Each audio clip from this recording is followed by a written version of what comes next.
my labor and delivery story. So it all started on August 23rd. I started having contractions around midnight.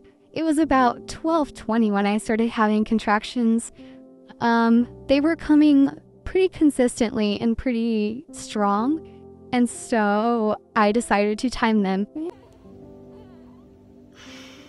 They stayed consistently about 4 to 5 minutes. We got to the hospital and I was dilated to a 3. They checked me 2 hours later at 5:40 and I was dilated to a 4. My contractions were very, very strong and they hurt. About an hour passed, so it's about 6 o'clock, and tell me that I can have the epidural at any time.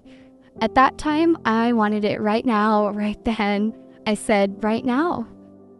And they did. They gave me my epidural at 8 o'clock. They proceeded to break my water.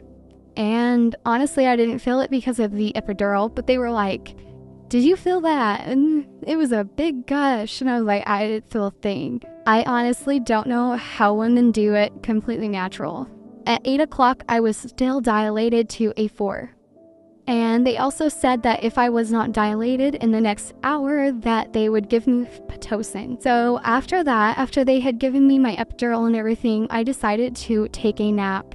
And honestly, that was the best decision I ever made. So I took a nap at 9 o'clock. They came in and checked me again at 10:15, and I was dilated to a 6. Exactly an hour later, at 11:15, I really started feeling my contractions through my epidural. And I just thought that it was the way that I was sitting, and so I tried changing positions and everything, and it was still not good.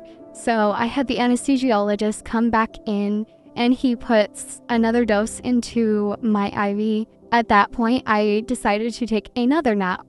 At this point, I had no sleep for 24 hours. So they came back in at 12:25, and I was dilated to an 8. So in about every hour, I was dilating exactly a centimeter. After that, I actually took another nap for quite a while. I had a headache, and it was just getting completely worse. And so they had me take a nap before they actually checked me and everything. After I woke up from that nap, it completely wore off. At this point, I was feeling a ton of pressure, and I could feel like I was ready to push. I just felt so much pressure. And it's crazy how you know when you're just ready. So my midwife came in and she had said, okay, I'm gonna check you. We're gonna do some practice pushes if you are completely dilated. She checked me and she got about that far in and said, oh, no, her head is right there. We are not doing any practice pushes. It's the real deal. So in 3 pushes, she was out. And I had minimal tearing. She was born at 3:35 p.m. And I immediately bawled my eyes out. Me and Brayden just bawled our eyes out right as soon as we saw her. She was put on my chest immediately after birth, and she was having some complications. She still had a ton of stuff in her lungs that didn't come out in the birth canal.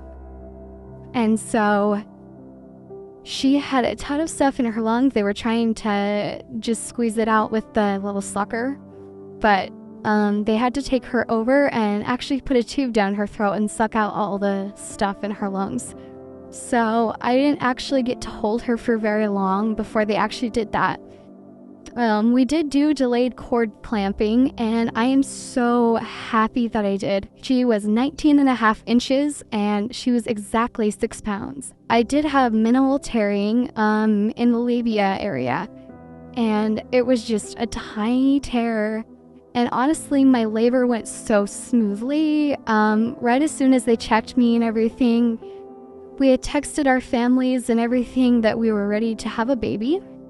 And that was at 3:24, and 3:35 she was born. So only 10 minutes of pushing. I am very, very lucky for that. I honestly thought that it was going to be several hours. And so I am so incredibly thankful for all of the staff that was there, and my midwife. She was incredible. I loved my midwife so much. So that is all from